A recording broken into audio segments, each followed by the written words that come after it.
In this video, I will show you step by step how to get VS Code on Mac. So to download Visual Studio Code on your Mac, what you want to do is just go to code.visualstudio.com, and here, if you are using a Mac device, it will say download for Mac OS. Gonna click on that. If it says something else, go to download, and then there just select Mac.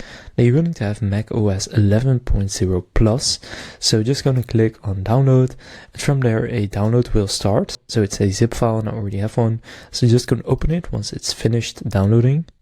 And then once you do that, you will then see this. So just gonna click on it, so double click on it in your files, and then the application will open up.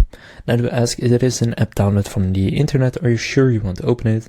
In this case, I'll click open, and then from there it will then take you to VS Code. You can now make it full screen, and now you can get started with Visual Studio Code on your Mac. So you have your Copilot right here, you can open a new file, you can connect it to another place. So basically you just have VS Code now. So now you know how to get VS Code on Mac. If this video was helpful, please consider leaving a like and subscribing to my channel. With that being said, I will see you in the next video.